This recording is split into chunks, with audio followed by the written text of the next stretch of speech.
अस्सलाम वालेकुम खातून हज़रात, मैं उस्ताद अहमद कसाना। जब से कमिश्नर चट्टा ने सबका कच्चा चट्टा खोला है, उस वक़्त से सब लोग जो हैं, वो एक अजीब-सी हड़बोंग मची हुई है। यहाँ तक हड़बोंग मची हुई है कि हमारे मोहतरम काज़ी फ़ाइज़ ईसा साहब जो हैं, उन्होंने भी एक नया रिकॉर्ड बनाया है और उन्होंने being the chief justice of Pakistan YouTuber से गुफ्तगू कर दी है और पता नहीं किस कैपेसिटी में की है, मुझे तो ये नहीं समझ आती। और दूसरी बात ये है कि सारी जगहों पे हम देख रहे हैं कि इवन ब्यूरोक्रेसी में, इवन एस्टेब्लिशमेंट में एक अजीब-सी कैफ़ियत इस वक़्त हम देख रहे हैं कि पता नहीं क्या हो गया है और किस तरीके से इसको करना है। कोई इसको मेंटल पेशेंट कह रहा है, कोई कुछ कह रहा है, कोई कह रहा है जी फलाने का दोस्त था, फलाने का दोस्त था। अगर मेंटल उस हवाले से देखा जाए तो फिर तो आसिफ ज़रदारी साहब ने भी अपना सर्टिफ़िकेट दिया हुआ है कि वो ज़हनी मरीज़ हैं। तो इस तरह की जो चीज़ें हैं, ये ज़रा तजिया करते हैं और देखते हैं कि ये हमारी जो पोस्ट इलेक्शन सिनेरियो है, ये किस तरफ जा रहा है और क्या अब हम देखेंगे कि इलेक्शंस के बारे में मुख्तलिफ फ़ैसले किए जाएँगे? क्या हम देखेंगे कि हुकूमत के बारे में कुछ फ़ैसले किए जाएँगे? आइंदा चंद दिन मेरा ख़्याल है मैक्सिमम 1 हफ़्ता जो है, वो बड़ा ही इम्पोर्टेंट है, जिसमें पता चलेगा कि हमारा मुल्क अब किस तरफ जाएगा। इसका तज़िया करते हैं और हमें बात करने के लिए जॉइन कर रहे हैं लाहौर से सीनियर सहाफ़ी जनाब शोएब मरगूब साहब। शोएब भाई अस्सलाम वालेकुम जी। वालेकुम अस्सलाम। शोएब भाई आप इतना मुस्कुरा क्यों रहे हैं? पहले तो मुझे ये बताएँ ना आप। एक तो ये है कि पिंडी का आपने सारा पर्चे उड़ा दिए उनके और सारी की सारी उनकी जो गेम थी सारी आपने पलटा के रख दी। ये ये कौन है? उन्होंने क्या कर दिया है और उनके पीछे कौन है? ये ज़रा थोड़ा-सा हमें बताएँ क्योंकि आपके तो ताल्लुकात पूरी ब्यूरोक्रेसी में भरे लोगों के साथ हैं। मुझे ये समझ नहीं आ रही कि ये कोई कह रहा है कि ये शहबाज शरीफ के साथ था, कोई कह रहा है कि ये हमज़ा शहबाज के साथ था, कोई कुछ कह रहा है, कोई कह रहा है वो जो नून वाले वो कहते हैं ये पीटीआई का बंदा है। ये एक्चुअली है कौन जी? देखिए, हमने एक पिछले प्रोग्राम में बात की थी कि जब जो बातिल कुव्वतें वो बहुत ज़्यादा ताकतवर हो जाती हैं, तो अल्लाह मियाँ उनके अंदर फूट डाल के तो उनके अंदर से किसी को साथ मिला देते हैं। आप इस्लामी तारीख़ देखें जब इवन हुज़ूर नबी करीम सल्लल्लाहु अलैहि वसल्लम के ज़माने में भी इसी तरह से हुआ था कि जब बहुत कमज़ोर पड़ गया था लोग इस्लाम के लोग कमज़ोर थे, तो फिर हज़रत उमर रज़ी अल्लाह तआला अन्हु को आगे लाया गया कि उन्होंने अपने फिर पूरी ताकत के साथ लोगों को कहा कि नहीं, हुज़ूर आप जो हैं सल्लल्लाहु अलैहि वसल्लम बिल्कुल सच्चे और खरे हुँ, आदमी हैं। हुँ, तो हमने जी। फिर पहले भी ये प्रोग्राम में डिस्कस किया था कि अब इनके अंदर से फूट पड़ी, नवाज़ शहबाज के अंदर फूट पड़ी और अब ये ब्यूरोक्रेसी के अंदर फूट पड़ी है। अच्छा ये जो इंतशार है ये सबसे ज़्यादा सीरियस है। सबसे ज़्यादा हुँ, सीरियस इसलिए है कि हर सियासतदानों का इंतशार वो आपस में बर्दाश्त कर लेते हैं। बर्दाश्त से मतलब कि एक बाकायदा प्लानिंग करता होता है। अच्छा ब्यूरोक्रेसी जो है वो अपने हर आदमी को सपोर्ट करती है। मैं आपको बताऊँ कि एक खलीज के ये जो सॉरी फ़लस्तीन पर जब हमला किया इज़राइल ने तो उस पर एक प्रोग्राम चला पीटीवी में मॉर्निंग शो। मॉर्निंग शो में सिर्फ़ एक एंकर की गलती थी जिसने गूगल किया तो उसको पता लगा कि हौथियों ने कोई 3 मिसाइल मारे जो एक इस्लामी मुल्क ने रोक लिए। मतलब इज़राइल पे मिसाइल मारे जो इस्लामी मुल्क ने रोक लिए। इस्लामी मुल्क की तरफ से बाकायदा एहतजाज आया और उस एंकर को और खातून एंकर जो थी उनको ऑफ एयर कर दिया गया। अच्छा हमारे जो पीछे लोग थे, खास लोग आपको पता है उन्होंने कहा 2 से काम नहीं चलेगा, बाकियों को भी पैनलाइज़ करो। उन्होंने एक सीईओ को उठा के भी थोड़ा-सा साइडलाइन किया। उन्होंने कहा ये भी काफ़ी नहीं है, आप एमडी को भी पकड़ो। अच्छा हुँ, उस वक़्त जो उसके निगरान केयरटेकर थे मतलब जो उसको देख रहे थे कायम-मक़ाम के तौर पे वो सेक्रेटरी इन्फॉर्मेशन थे। जी। अब जब सेक्रेटरी इन्फॉर्मेशन का नाम आया तो पूरी जिसको कहते हैं ना कि जो ब्यूरोक्रेटिक एस्टेब्लिशमेंट है, ये भी तो एक एस्टेब्लिशमेंट है ना, ये उसके पीछे खड़ी हो गई। बिल्कुल, बिल्कुल, बिल्कुल, अब बिल्कुल। और वहाँ तक उनके पर इवेंट जो दूसरी एस्टेब्लिशमेंट है वो भी मतलब पसपा हो गई और वो बच निकले। अभी हुँ, आप ये समझ रहे हैं कि ये बड़े जैसे 5 एलिगेशन इन पे है। नंबर 1 करप्ट आदमी है, इन्होंने तो जिमखाना हर शहर में जाके बना दिए, करप्शन की अलामत थे। मैं खुद सरगोदा के जिमखाना में गया हूँ और पूरी सरगोदा डिवीज़न की जो इवन ब्यूरोक्रेसी है, वो इनकी तारीफ़ करती है कि इन्होंने कमाल का जिमखाना बनाया। हुँ, अच्छा अब एक व्लॉगर साहब आए, उन्होंने कहा नहीं-नहीं ये तो अपना पहले से ही एंटी करप्शन जो एस्टेब्लिशमेंट है वो इस पे इंक्वायरी कर रही थी, इन पे एलिगेशन थे। जी। अब एलिगेशन और फिर साथ ये भी फरमा दी कि खुफिया तौर पे थे। मुझे तो ये समझ ही नहीं आई कि ये कौन से एलिगेशन थे खुफिया तौर पे कर रहे हैं और और कमिश्नर रावलपिंडी डिवीजन के लेवल के अफ़सर को नहीं पता। बिल्कुल फेक हाँ, एलिगेशन है, बिल्कुल ईमानदारी के साथ जिमखाना बने, मैं खुद गया हूँ, मैंने देखा है और बेहतरीन फूड स्टेप लाहौर के जिमखाना से बेहतर है, नंबर 1। गुड। नंबर हुँ, 2 एलिगेशन ये था कि असलम इकबाल से उन्होंने मुलाकात की। असलम हाँ, इकबाल से मुलाकात की तो ये एलिगेशन उसी वक़्त सामने आया जब उन्होंने सारा कुछ बयान कर दिया। असलम इकबाल कोई ऐसी मामूली शख्सियत तो नहीं थे, वो nominated chief designated chief minister हैं। तो उनके हाँ, पीछे तो सारी हमारी हर तरह के जो कारंदे वो लगे होंगे।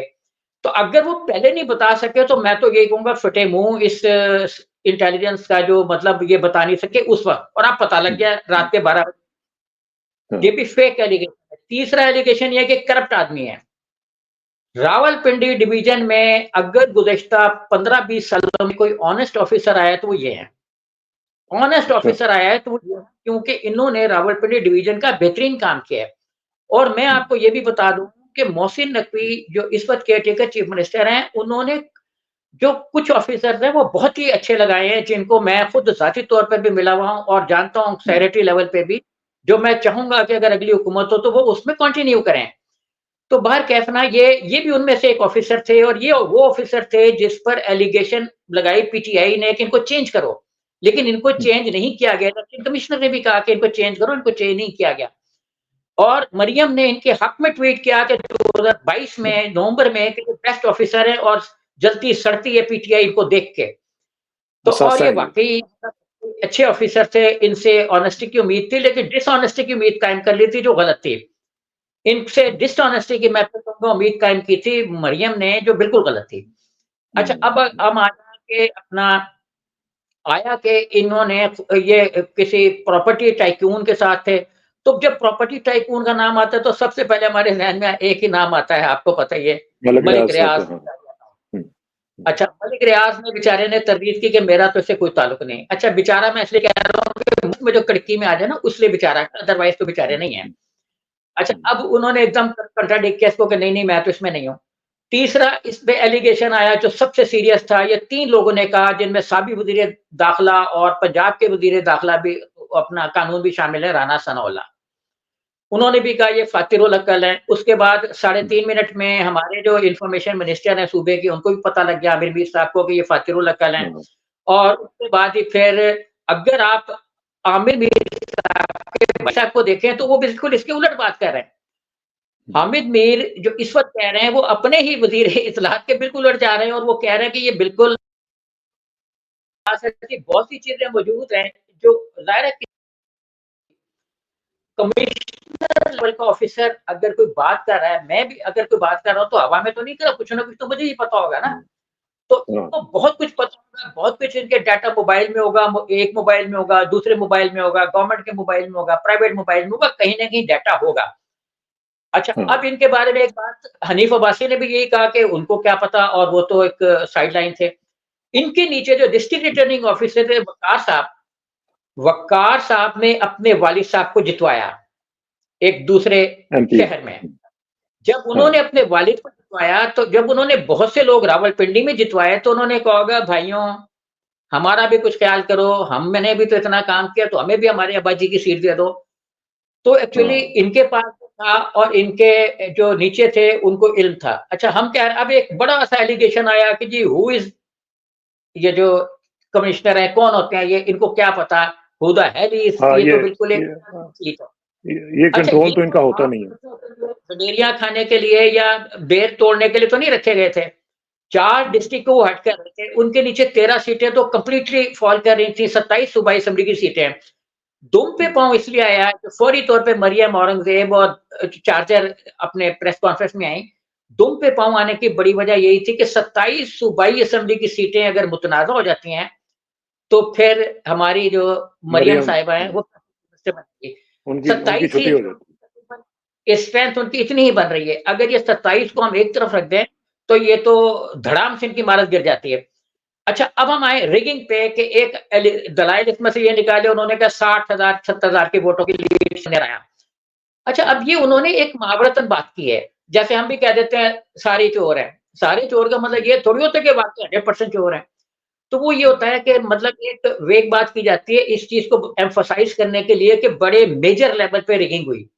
मेजर लेवल हाँ, पर रिगिंग को आइडेंटिफ़ाई करने के अच्छा अगर हम वोटिंग ट्रेंड देखें तो शुरू के जो 5 हल्के इनके नीचे फॉल कर रहे हैं जो 47, 48, 49 पे उसमें लीड इतनी ही बन रही है 50,000 की लीड आगे जाके माइनस होके तो रिवर्स हो गई है। जब 50,000 हाँ, की लीड को आप खत्म करते हैं और 10-20 हज़ार से जिताते हैं तो 50 से 70 हज़ार का डिफरेंस आ जाता है। ये मतलब एक जो अगर आप इसका 46-47 से नीचे का दिया गया तो इस तरह है। अच्छा रिगिंग को एक और ठीक। चीज़ साबित करती है, तो सारे हलकों में ये लोग हारे हैं, पीटीआई वाले जीते हैं, बाकी सारे हलकों में नून लीग अपने जैसे गुजरांवाला डिवीज़न देख लें, फैसलाबाद डिवीज़न देख लें, फैसलाबाद में भी यही हुआ था। फैसलाबाद में भी जो खातून हैं वहाँ पे चीफ कमिश्नर उनको ये कहा गया आपने भी रोल प्ले करना है। उन्होंने कहा मैंने रोल प्ले नहीं करना है, मुझे उठा के आप कहीं भी फेंक दो। अच्छा उनके इस बयान के बाद फैसलाबाद डिवीजन में जो इलेक्शन हुए वो अपना साफ हो गया वहाँ पे राना सनाउल्लाह की सफाई हो गई सारे ग्रुपों की। आबिद शेर अली की भी गुजरांवाला में भी यही हुआ, वहाँ भी कमिश्नर साहब ऑनेस्ट रहे। कमिश्नर के बगैर वहाँ पे पता नहीं हिल सकता। कमिश्नर जो है वो बड़ी बला चीज़ होता है। अगर कमिश्नर अपना बला बिल्कुल। चीज़ ना हो तो उसको लगाते क्यों हैं? ये सीट खत्म कर दें। हाँ, कल को तो देखे ना चीफ इलेक्शन कमिश्नर कहेंगे मेरा तो ताल्लुक ही कोई नहीं, मैं तो इस्लामाबाद में बैठा हूँ। ठीक है ना? ऐसे ही हो रहा है हाँ, ना, मेरा क्या ताल्लुक है? जैसे चीफ जस्टिस ने चंद वीलॉगर्स को बुला के कह दिया मेरा क्या ताल्लुक है? तो हाँ, अब हाँ, ये कहेंगे मेरा क्या ताल्लुक है तो ये मैं फिर ये कहूँगा कि गडेरियाँ खाने के लिए तो चीफ अपना ये chief sorry commissioner Rawalpindi commissioner. Division ही ये किसी वजह से हुँ, के नीचे सारे होते हैं, उनकी एससीआरए लिखते हैं, उनका ट्रांसफर पोस्टिंग करते हैं, हाँ, उनको हाँ। डिप्यूट करते हैं, ड्यूटियाँ लगाई जाती हैं वैसे और भी शोएब भाई एक एक क हर हर डिवीज़न में एक कमेटी होती है जो कि इंटेलिजेंस कमेटी होती है। वो भी आपको मालूम ही है कि उसमें भी आईएसआई और इस दूसरे इदारों के लोग होते हैं और वो भी सारे के सारे जो मामलात हैं, वो कमिश्नर तक उनकी इन्फॉर्मेशन पहुँच रही होती है। ये एग्ज़ेक्टिव नहीं देखें अथॉरिटी नहीं होती उस तरह, लेकिन पता तो होता है उनको सब कुछ। दर्जनों लोगों को नहीं कहा जाता कभी भी कि भाई आपने ये करना है। ये जो हाँ, फेक हाँ। काम करवाने वाले होते हैं, ये अक्रॉस द बोर्ड सबको नहीं कहते कि आप ये करो, आप ये करो। वो तो एक आदमी चुनते हैं, उसको पॉइंट कह मैन देते को। हैं कि भाई आपने इसको मैनेज करना है, खुद पत्ते पर्दा रहते हैं। अभी देखें सीएसपीओ साहब ने इनको उठा लिया, पता नहीं किधर है। अभी कमिश्नर ऑफिस सील पड़ा हुआ है और उसके बाहर आप देखें कि अवाम की मोहब्बत के वहाँ फूलों के गुलदस्ते पड़े हुए हैं, फूल निछावर हुए हैं। ये अगर आप हुँ, तस्वीर वहाँ से मंगवाएँगे दिल्ली से तो वहाँ फूल पड़े होंगे, बुके रखे होंगे। तो मतलब कमिश्नर के दफ्तर को भी लोग अब सैल्यूट कर रहे हैं, इतनी मतलब उनकी हाँ, हाँ। गुडविल बन कोई गई है। खड़ा हुआ है। और ये कह अच्छा रहे हैं कि ये उनका जो पास आ गया है। भई खॉबर मानिका का ज़मीर 5 साल बाद जाग गया तो वो खॉबर मानिका का ज़मीर था। वो ठीक है। हाँ, इनके वो ठीक है। ज़मीर अल्लाह ताला ने जब इंसान के दिल में डालना होता है तो ये उसकी मर्ज़ी होती है कि वो कब किसका सीना रोशन करता है। हाँ, और ये सही बात है। ऑफ़िसर मैं आपको बता दूँ उन्होंने जिस तरीके से आते ही अपना दुरूद शरीफ पढ़ा, इस्लामी आयात पढ़ी, तो आप देखें कि उनकी जो अपना टेम्परामेंट है वो खालिस दीनी है, उनका जो स्टाइल था जैसे उन्होंने अल्फ़ाज़ अदा किए अरबी के, वो नहीं लग रहा कि वो कोई पहली दफ़ा पढ़ रहे हैं। यहाँ तो हाँ, अपना हाँ, हाँ, हमारे हाँ। साबिक़ वज़ीर दाखिला थे, डेथ हो गई, नाम नहीं लेना चाहूँगा, हुँ, कि वो तो एक 3 आयतों की जो है तिलावत नहीं कर सके थे हुँ, कौमी हुँ, असेंबली में, एक छोटी-सी सूरत ठीक बात। नहीं पढ़ सकते पूरी। तो उन्होंने पूरी जो ठीक बात। पढ़ी उससे लगता है कि वो इस्लामी ज़हन के आदमी है और इस्लामी ज़हन का आदमी कहीं न कहीं अल्लाह ताला ठीक के है। आगे पूरे तौर पे झुका देता है। अच्छा अब सही ये बात कहा है। गया अच्छा कि ये भई हाँ, रिटायर होने वाले थे तो और रिस्की काम था और रिस्की काम हाँ, था कि वो अपना हाँ, पूरा करियर दाँव पर लगा रहे हैं। अब फिर ये कहा गया कि नहीं, वो तो चूँकि अपना कमेटी में प्रमोशन होने वाली थी, वो नहीं तो गुस्सा उतारा। कौन इतना पागल खप्पी किस्म का ऑफ़िसर है जो अपनी एक ग्रेड के लिए पूरे करियर को दाँव पे लगा देगा? तबाह और कर देगा। आखिर में सवाल का नटशेल ये है कि इनके ये खाली हाथ नहीं है। खाली हाथ आदमी, हवा में आदमी कभी बात नहीं करता इस लेवल का जो एक सोबर आदमी हो। तो इसका जी। मतलब है कि उनके पास सबूत वगैरह होंगे। अच्छा एक चीज़ मुझे बताएँ कि ये जो कहा जा रहा है कि जी ये पीटीआई के साथ रिलेटेड हैं और ये पीटीआई का बंदा है। ये एक तस्वीर देखें जिसमें ये हमज़ा के साथ इन्होंने काम किया हुआ है। ये उसके साथ बडी के तौर पर उनके राइट हैंड मैन के तौर पर सारे काम करते रहे हैं। उनके साथ भी रहे हैं। फिर आप ये देखें एक लेटेस्ट जो तस्वीर है, अभी चंद दिन पहले उनकी बेटी की शादी हुई है जिसमें पूरा ये मोहसिन नकवी साहब अपनी पूरी कैबिनेट के साथ उनकी इस बेटी की शादी में मौजूद हैं। तो ये अगर ये ज़हनी मरीज़ हों या ये खुदा न ख़ास्ता कोई पागल आदमी हो, तो फिर मोहसिन नकवी साहब की भी जो ज़हनी सेहत है उसके ऊपर ज़रा क्वेश्चन उठ जाता है कि ये वो वहाँ पे क्या कर रहे थे। लेकिन एक चीज़ मुझे बताएँ, ये जो आपने कहा कि जी ये ठीक है, ये जो उन्होंने जो क्लीन चिट दी है एस्टेब्लिशमेंट को, उन्होंने कहा जी कि इसमें इन्वॉल्व्ड हैं चीफ जस्टिस साहब, इसमें इन्वॉल्व्ड हैं मोहतरम चीफ कमिश्नर साहब, इलेक्शन कमिश्नर साहब, लेकिन उन्होंने कहा जी फौज ने इलेक्शन बड़े सही तरह करवाए हैं। अब उनको इन्होंने क्लीन चिट दे दिया, तो यहाँ से क्वेश्चन उठता है कि ये उनको क्यों बेल आउट कर रहे हैं, उनकी बात नहीं कर रहे और ये भी देखें कि ये पिंडी के कमिश्नर हैं, ये किसी और आम शाम डिवीज़न के कमिश्नर नहीं है और पिंडी में ही जीएचक्यू आता है, पिंडी में ही सब कुछ आता है, तो उसका कमिश्नर जो ये कह रहा है कि उनको बेल आउट कर रहे हैं। जी हाँ, यही सवाल जो है ये चिड़िया वालों ने भी उठाया, यही सवाल एमजेटीटीवी ने भी उठाया कि जी उनको क्यों बेल आउट किया। अब एक्चुअली जो मेरी समझ में आ रहा है वो ये है कि जो एक उनके एरिया में हुआ होगा ना, वो इन्हीं को चूँकि मैनेज किया ना और इनको किसी पॉलिटिकल फिगर ने मैनेज किया होगा और कुछ इनके उसमें रेफरेंसेस होंगे इलेक्शन कमीशन के भी। जब इनकी ट्रांसफर पे दबाव पड़ा, जब पीटीआई ने कहा कि इनको ट्रांसफर किया जाए, तो बीच में इलेक्शन कमिश्नर था। वो नहीं थे, इलेक्शन कमिश्नर था जिसने साफ तौर पे मना किया कि नहीं करना और बीच में मरियम थी। यानी पॉलिटिकल फिगर्स थे जिन्होंने इनके ट्रांसफर को रोका। तो बादिउल नज़र जिसे कहते हैं ना कि प्राइमा फ़शाई के जी नज़र आने वाली चीज़ें ये कि वो पॉलिटिकल फोर्सेस थी जो इनके ट्रांसफर को रोक रही थी।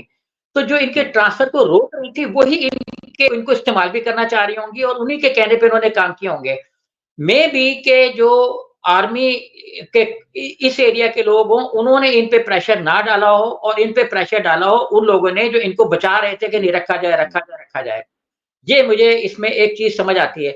इसके जो कुछ ठीक है। और लोगों ने एनालिसिस किए हैं, जो चिड़िया वाले हैं और वो लोग हैं, वो कहते हैं क्योंकि एक एस्टेब्लिशमेंट पे इल्ज़ाम पड़ गया था, तो अब उन्होंने कहा कि सिविल एस्टेब्लिशमेंट पे भी इल्ज़ाम लाया जाए और पॉलिटिकल हाँ, एस्टेब्लिशमेंट को भी उसमें लिया जाए, लेकिन ऐसा मुझे लगता नहीं है। क्योंकि देखें इसमें कोई इनको रोकने में कोई रोल नहीं है उनका जिनको जो कहा जा रहा है ना कि उनकी मर्ज़ी से लगाए जाते हैं। तो ये खालिस्तान पॉलिटिकल एस्टेब्लिशमेंट वहाँ पे मैनूवर करना चाह रही थी क्योंकि जो पिछले ज़िमनी इलेक्शन थे 55 यानी 55 जो रावलपिंडी का खालिस हल्का था, जिस पे पीटीआई का कैंडिडेट ज़िमनी इलेक्शन में बड़े मार्जिन से जीता हुआ था, तो उस पे भी सारी जो मैनूवरिंग थी, वो पॉलिटिकल गवर्नमेंट ने की थी। उसमें तो कोई एस्टेब्लिशमेंट दूसरी वाली बीच में नहीं थी। तो हुँ, पिंडी डिवीज़न को और इसको टारगेट बनाया हुआ था एक्चुअली नून ने। ये नून हुँ, का पक्का टारगेट था कि हमने ये 4 डिस्ट्रिक्ट्स जो है वो लाज़मी तौर पर जीतने हैं, झेलम का, रावलपिंडी का, उधर से अपना चकवाल का, अटक का। तो ये हमने हुँ, लाज़मी जीतने हैं और पीपल्स पार्टी ने बनाया था। राजा परवेज़ अशरफ भी चाह रहे थे कि हम लाज़मी तौर पे जीते हैं, तो पीपल्स पार्टी ने तय किया हुआ था कि एक क्योंकि बतौर स्पीकर असेंबली बड़ी खिदमत की राजा परवेज़ अशरफ ने, तो एक सीट उनको भी दे देंगे। तो राजा हाँ, इशफाक सरवर के साथ बड़ी दोस्ती थी, तो उनके बेटे को भी एक सीट दे देंगे।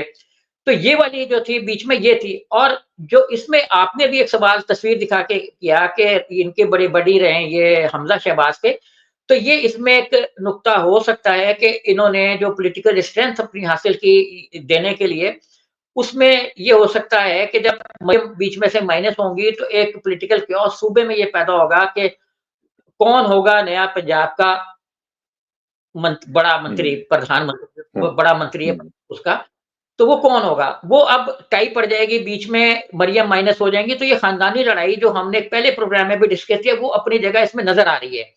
नज़र आ रही ख़ानदान है। की लड़ाई हो हुँ, सकती है जो पीटीआई का पॉलिटिकल गेन है, वो इससे लाज़मी होगा, लेकिन पीटीआई का जो इसमें हाथ है कि असलम इकबाल से मुलाकात, ये सारी 2 नंबर कहानियाँ हैं। अगर हाथ होता तो सिविल इंटेलिजेंस जिसको 15 घंटे पहले पता चल जाता है कि फला आदमी नॉमिनेशन पेपर जमा कराने आ रहे हैं, छीन लो।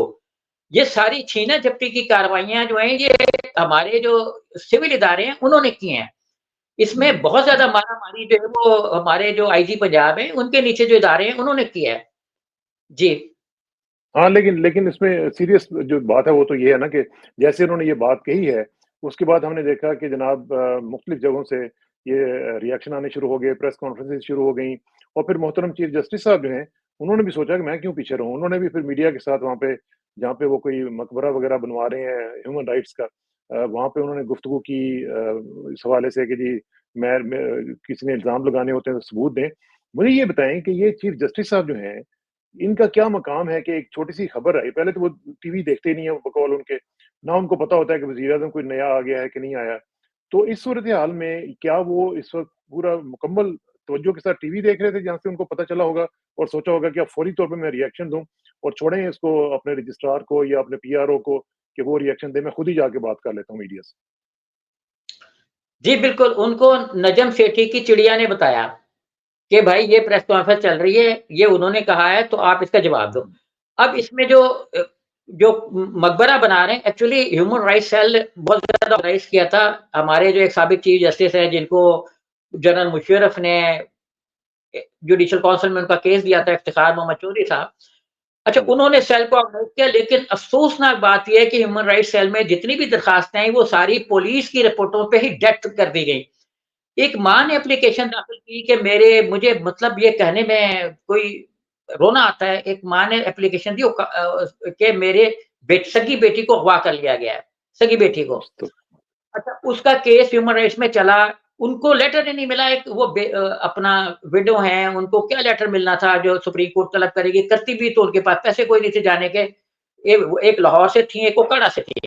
2 अलग-अलग केसेस की मैं मिसालें दे रहा हूँ, दोनों में बेटी अगवा हुई थी। अच्छा, चीफ जस्टिस साहब को जब बताया गया लाहौर में इसके ऑफिसर ने रिपोर्ट दी कि वो पेश नहीं हुई और वो अपनी बेटी के अगवा की बरामदगी में दिलचस्पी नहीं रखती हैं। अंदाज़ा करें, दोनों केसों में डीआईजी की रिपोर्ट थी, मतलब ऑफिशियल रिपोर्ट डीआईजी उसकी ओकाड़े की उस साइड से, और इधर से जो कंसर्न पुलिस ऑफिसर थे उन्होंने कहा दिलचस्पी कोई नहीं है और हम ढूँढेंगे हम अपने तौर पर। और इफ्तिखार चौधरी साहब ने इसको डेड कर दिया, मुस्तरद कर दी कि हाँ, नज़र आता है कि ख़वातीन दोनों माएँ जो हैं वो दिलचस्पी नहीं रखती और वो खुद तशरीफ़ भी नहीं लाईं, लिहाज़ा केस को सेट असाइड किया जाता है।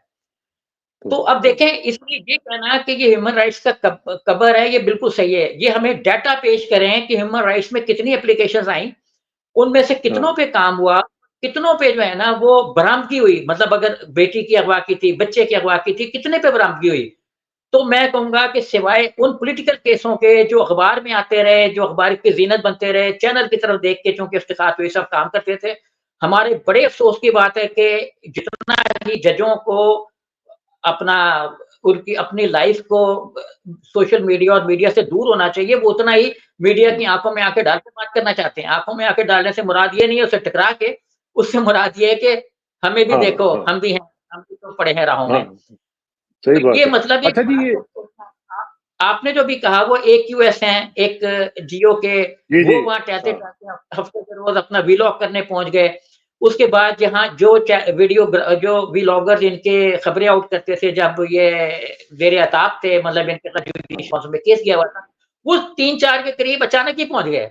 अचानक पहुँच गए और हाँ। हुस्न इत्तेफाकात इनके साथ बहुत होते हैं ना, तो ये भी मौका पर पहुँच गए और वहाँ पे फिर इन्होंने सारा जायज़ा वायज़ा और दे ये के पॉलिटिकल टॉक और ये और ये सारी अचानक सुपरा एक जुमला और ना, इसपे 2 वकीलों ने अदालत में एक पर्चे दर्ज कराने के लिए कहा और एक वकील ने अपनी स्टेटमेंट जारी की है कि मैं इस पर जुडिशियल काउंसिल में जा रहा हूँ कि इनको सुप्रीम कोर्ट में मुकदमा सुनने की बजाय हुँ, क्या ज़रूरत पब्लिक में आके बयान दें और ये कॉन्स्टिट्यूशन या सुप्रीम कोर्ट के किस रूल के तहत ये बात की गई है, वो इस पर सुप्रीम जुडिशियल काउंसिल में जा रहे हैं। अच्छा, अब एक आखिरी जुमला और कि ये कहते हैं कि सबूत दें। भई उमैर न्याज़ी से जब इन्होंने पीटीआई की रिट मुस्तरद की तो कौन से सबूत लिए? जब हाँ, इन्होंने हाँ, बल्ला चुना तो पीटीआई से कौन से सबूत लिए? उनके तो वकीलों को स्नप किया गया ना, उसको तो कह दिया तू कहाँ का सरदार बन गया, ये तो खत्म कर। हाँ, उनको हाँ, इखलाकी मार देके कानूनी मार दी गई। इखलाकी मार देके कानून उनके का बेरहमी के साथ इत्लाक किया गया ना, लतीफ़ कोसा को हाँ, डिमोरलाइज़ कर दिया, सरदार कहाँ से आ गए? मुझे कोई कह दे तू कहाँ से मरकूब आ गया तो मैं तो वैसे ही दब जाऊँगा और अपने कानूनी हुँ, नुक्ते उठाऊँगा। तो उनको बिल्कुल नहीं जाना चाहिए था, ये सुप्रा कॉन्स्टिट्यूशन है। हुँ, बिल्कुल सही कह रहे हैं। अच्छा, एक चीज़ वैसे मुझे समझ नहीं आती, मैं सिर्फ़ ऑफ द कफ एक रिमार्क ज़रा दो दे दूँ कि मुझे एक चीज़ जो है ना, ये मैं देख रहा हूँ कि ये लोग जितने भी हैं, जो भी ये इस तरह के ओहदों पे हैं और उनके नीचे अंडर देयर नोज़ अगर ये सब कुछ हुआ है, मुझे नहीं समझ आती ये रात को सोते कैसे होंगे? इनको नींद कैसे आती होगी? और ये कैसे अपने बीवी-बच्चों के सामने कैसे उनके सामने जस्टिफ़ाई करते होंगे? और वो उनके बीवी-बच्चे इनसे क्यों नहीं पूछते होंगे कि जी अब्बू या मियाँ साहब आपने ये क्या किया है? आप हमें क्या खिला रहे हैं? आप किस तरह हमारे साथ आपकी तो मॉरल अथॉरिटी खत्म हो चुकी हुई है। आपको तो हम अपना बाप भी नहीं कह सकते अब क्या आप ये कर रहे हैं। लेकिन चलें छोड़ें इसको। मुझे एक चीज़ बताएँ, ये जो पिछले कई दिनों से हम देख रहे हैं कि हर हर पार्टी जो है वो कह रही थी कि जब ये रेजीम चेंज हुआ था, तो ये हुआ था, मौलाना फजल रहमान साहब को भी आपने देख लिया, उसमें उन्होंने बाजवा साहब ने ये किया, उनके साथ फलाने बैठे हुए थे, फलाँ बैठे हुए थे। ये जो सूरत-हाल है इसमें मुझे बताएँ कि मुझे तो ये इसमें लगता है कि एक ही कैरेक्टर सब के ऊपर भावी हावी था और भारी था। तो आपकी नज़र में सबसे बड़ा फिर सियासतदान कौन हुआ इनके अलावा? देखिए, इस सदी का मेरी तो नज़र में पाकिस्तान के हवाले से इस सदी का जो सबसे बड़ा पॉलिटिशियन है, पॉलिटिकल मैनूवरिंग का एक्सपर्ट है, उसका नाम है कमर जावेद बाजवा। आप देखिए 3 अच्छा। साल से पहले उन्होंने मीडिया को स्नैप किया, फिर मीडिया का ढक्कन खोला। फिर हुँ, उन्होंने पहले अगर हम पीयूष पार्टी के इल्ज़ामात को मान लें तो पीटीआई उसको इंस्टॉल किया और फिर अगर हम पीटीआई का इल्ज़ाम मान लें तो उन्होंने पीटीआई को की इंस्टॉलेशन खत्म कर दी। अच्छा, उसके बाद उन्होंने अदम एतमाद को फैसिलिटेट किया और उसके बाद अदम एतमाद के बाद उन्होंने रात के 12 बजे कोर्ट्स खुलवा के उसको अदालतों का एक कवर भी दे दिया। तो हर लिहाज से जो है ना वो इस सदी के सबसे बड़े पाकिस्तानी पॉलिटिशियन साबित हुए हैं। और अगर मतलब आप देखें ना कि पहले तो उन्होंने अरशद मेतला के साथ जो भी उनका नाम है मैं भूल जाता हूँ, आप correct me if I am wrong. तो अरशद मेतला के साथ उन्होंने सारा कुछ लीक आउट कर दिया कि मैं क्या करता रहा हूँ। उन पे तो साइफर नहीं लगा। मतलब जो साइफर मीन्स के जो सीक्रेसी एक्ट है हमारा वो नहीं लगा, ऑफिशियल सीक्रेट। लेकिन एक साइफर पे लग गया जिसने कहा कि भाई मुल्क में मुदाखलत हो रही थी। तो वो इस सदी के सबसे बड़े पॉलिटिशियन हैं जिन्होंने सब कुछ किया और फिर बच भी निकले। अभी मौलाना फजल रहमान साहब ने उनकी सारी बातें लेक आउट की, उन्होंने चैलेंज भी किया। अच्छा, फजल रहमान साहब कोई नई बात नहीं कह रहे, अनोखी बात नहीं कह रहे, ये हॉर्स माउथ है, ये इंपॉर्टेंट है। ये बात हाँ, पहले सारे ब्लॉगर्स भी यही बात कह रहे थे, सारे मतलब चैनल्स भी जो ढके-छुपे लफ्ज़ों में यही कह रहे थे कि चेंज के पीछे कुछ और है। अभी जो मैं आपको बताऊँ कि पिछले दिनों पाकिस्तान ब्रॉडकास्टर एसोसिएशन ने के एक अनऑफिशियल इकट्ठ किया था जिसमें उन्होंने ये फैसला किया कि हम बहुत मतलब लो लेवल पे जा रहे हैं। लो लेवल्स का हुँ, मतलब ये नहीं कि बहुत गिर में, लो लेवल से मतलब हमारी जो व्यूअरशिप है वो बहुत गिर गई है और हमारा इमेज खराब हो रहा है पब्लिक में, तो हमें भी कुछ थोड़ा-सा दिखाना चाहिए। तो फिर हाँ, उन्होंने इंटरनेशनल मीडिया के साथ जो इमरान खान के लोगों ने 70-80 लोगों ने प्रेस कॉन्फ्रेंसें की, वो मतलब उन्होंने कवर किया और अच्छा खासा दिखाई। कवर किया हुँ, जिससे मैसेज सारा पहुँच हाँ, गया। जो हाँ, ऑथेंटिक अपना ला आ रहे हैं रिजल्ट को तकरीबन कोई 48 सीट्स ऐसी हैं जिस पे बड़े मार्जिन के साथ लोगों के पास सारे के सारे फॉर्म 45 मौजूद हैं। अब जो हुँ, कमिश्नर रावलपिंडी डिवीजन ने कहा उसका बड़ा सीधा-सा हल है। रीपोलिंग पे की तरफ मैं नहीं जाऊँगा। कोई आदमी रीपोलिंग की हुँ, बात नहीं कर रहा, ना जाना चाहिए। ना ठीक। सिविल मार्शल लॉ, ना की martial law, civil martial law तो ख़ैर जो इंटरनेशनल इदारे हैं उन्होंने कह दिया कि पाकिस्तान में सिविल मार्शल लॉ है। ये तो हुँ, अभी आप देखें ना डेमोक्रेटिक इंडेक्स में पाकिस्तान जी। 3.25 पॉइंट गिरने के बाद 11 सतह नीचे आ हुँ, गया है और अब वो हुँ, करीब है मतलब इसी वक़्त में भी अफ़गानिस्तान और अपना यमन के लेवल पे चला जाएगा अगर इसी तरह का हिसाब-किताब चलता रहा। तो पाकिस्तान का इंडेक्स काफ़ी नीचे चला जाएगा, तो हमें इससे बचना चाहिए और हमें इस पे सिर्फ़ जो फॉर्म 45 हैं, उनके मुताबिक उनकी काउंटिंग कर लेनी चाहिए। इलेक्शन कमिश्नर को वज़ाहती बयान जारी करने की बजाय फिल फ़ोर उस पे कार्रवाई करते हुए फॉर्म 45 की खुली जैसे कहते हैं ना कि सुप्रीम कोर्ट खुली समाअत कर रही है। हुँ, चीफ जस्टिस ने एक अच्छी रवायत डाली है, खुले ओपन कोर्ट में समाअत तो लाइव टेलीकास्ट जैसे इंडिया में भी हो रहा है। तो लाइव टेलीकास्ट करें काउंटिंग को कि इसके इतने वोट, इसके हुँ, वोट है, ठीक है मतलब 2-4 दिन लोग बड़ा बिज़ी रहेंगे। तमाम हलकों हाँ, का रिकाउंटिंग ओपन कोर्ट लगाएँ, चीफ जस्टिस साहब देखिए इन तमाम इल्ज़ामात से बरी-ओ-ज़िम्मा होने का सिर्फ एक तरीका है, ना वो जो मंडे को समाअत हो रही है उसमें लिंक करें, ना इसके हुँ, लिए कोई कंटेम्प्ट ऑफ कोर्ट की जाए। सीधा-सा एक हिसाब-किताब है कि सुप्रीम कोर्ट ओपन समाअत करे, ओपन काउंटिंग करे क्योंकि ये सारे आरओज़ और डीआरओज़ जो हैं ये बड़े प्यारे थे चीफ जस्टिस के। उन्होंने ही कहा था हाँ, ना कि रखा जाए, अभी तो वो कह रहे हैं मैं तो हुँ। कुछ किए ही नहीं। अभी तो वो कह रहे हैं तारीफ़ भी मैंने नहीं दी। वो तो जी हमने आगे कहा था 2 इदारों को। लेकिन शोएब भाई इसमें आखिर में मुझे ये बताएँ कि इस तरह की इंक्वायरी या इस तरह की जो चीज़ है वो कब और कैसे हो सकती है जब चीफ जस्टिस साहब जो हैं वो अपनी सीट पे मौजूद हों, चीफ इलेक्शन कमिश्नर अपनी सीट पे मौजूद हों? क्या इनको कम से come for the time being इनको किसी छुट्टी पे भेजा जाए, फोर्स्ड लीव पे भेजा जाए या किसी तरीके से या रिज़ाइन दें, तभी जाके इंक्वायरी होगी ना, वरना तो नहीं इंक्वायरी हो सकती इनके होते हुए। देखिए बिल्कुल जब ये जजों पे चल रहा था तो जज जो है वो अपने रिज़ाइन कर गए 2 जज जो हैं, एक जज इस वज़ह हुँ, से और एक जज इस दबाव की वज़ह से। तो एक जज और इस्लामाबाद हाई कोर्ट के भी रिज़ाइन करके इस सॉरी लाहौर हाई कोर्ट के भी इसी वज़ह से और अभी कुछ और भी सोच रहे हैं 5-7 लोग जो हैं। तो अभी हाँ, ये नहीं है कि इस्तीफ़े यहीं रुकेंगे, इस्तीफ़े आगे भी जाएँगे। अच्छा जो चीफ जस्टिस हैं वो अपने आप को उस बेंच से अलग करें जिसकी वो समाअत कर रहे हैं, जिसमें इस केस को डिस्कस होना है। देखिए मेरे ऊपर हुँ, एलिगेशन है, अब ये कह देना कि सबूत कोई नहीं है, सबूत तो एडमिनिस्ट्रेशन ने इकट्ठा करना है। अगर बिल्कुल। सबूत उस आदमी को ही पेश करना है जो मज़लूम है, जिस पे ज़ुल्म हुआ है या जो ज़ुल्म को बता रहा है कि ये ज़ुल्म हुआ है। तो अगर उसी ने पेश करना है तो सारी एजेंसियां खत्म कर दें। 2 लाख सिपाही जो पंजाब पुलिस में रखे हुए तो तोड़ देते हैं। तो जो मतलब सेकंड हाईएस्ट बजट है डिफेंस के बाद, लोगों को नहीं पता, दिफा के बाद सबसे बड़ा बजट जो है वो इंटीरियर डिफेंस पे खर्च हो रहा है। इंटीरियर डिफेंस मीन्स वज़ारत दाखिला, उसके मातहत इदारे, चाहे वो 15-20 जो भी हैं, उनका सबसे बड़ा बजट है अपना डिफेंस के बाद। तो उन वो सारे इदारों को तोड़ दिया जाए और लोगों को कहा जाए भाई आप सबूत लाओ। मैं कहता हूँ डकैती हुई मेरे घर में, कल को पुलिस कहेगी सबूत लाओ। मैं कहूँगा कि हाँ, मेरे फलाने को मोहल्ले में कत्ल हो गया, चीफ जस्टिस कहेंगे सबूत लाओ। सबूत तो हाँ, चीफ जस्टिस ने ऑर्डर करना है एजेंसियों को कि आप इकट्ठा करो। आरओएस को गिरफ्तार करें, जो डिप्टी प्रिजाइडिंग ऑफिसर हैं उनको अरेस्ट करें, असिस्टेंट प्रिजाइडिंग ऑफिसर्स को अरेस्ट करें और वहां से डाटा कलेक्शन करें। लेकिन इतने बड़े बखेड़े में पड़ने की बजाय आसान तरीन काम ये है कि ये फॉर्म 45 को लाइव टेलीकास्ट करके काउंटिंग करा दें। लाइव टेलीकास्ट हो, कैमरे हर फॉर्म 45 पे फिक्स हो, नजर आ रहा हो किसको कितने वोट पड़े, 1 सेकंड में पता लग जाएगा। इस चीज की इंक्वायरी वो कर तो रहे हैं कि फॉर्म जो इनका जो सिस्टम था वो किसने बिठाया। ये ठेका जो चीफ इलेक्शन कमिश्नर ने दिया इलेक्शन को टाइमली अनाउंस करने का। आपको याद होगा जब इन्होंने कहा कि हम उसी वक्त पोस्ट कर देंगे। मैंने उसी प्रोग्राम में कहा था कि ये बात तो मैं 2013 में भी सुन रहा था जब हमें सुबह इलेक्शन कमीशन ने कहा था हाँ, कि 5 मिनट में रिजल्ट ऑन एयर चला जाएगा। तो वही बात 2023 में भी हम सुन रहे हैं कि 24 में भी कि फॉर्म जो 45 है वो उसी वक्त चला जाएगा। तो इस वक्त जो मुफ्ती इस्माइल और दीगर लोग जो कह रहे हैं, शायद फकान अब्बासी बिल्कुल सही कह रहे हैं कि फॉर्म 45 हार गया, फॉर्म 45 जीत गया और ये बिल्कुल ऐसा ही है 47 जैसे 50 47 के जीत आगे गया। 2 और कह रहे हैं कि ये 50,000 का नोट है। हाँ, सही बात है। चलें इस पे गुफ्तगू का सिलसिला जारी रहेगा। शोएब भाई बहुत-बहुत शुक्रिया।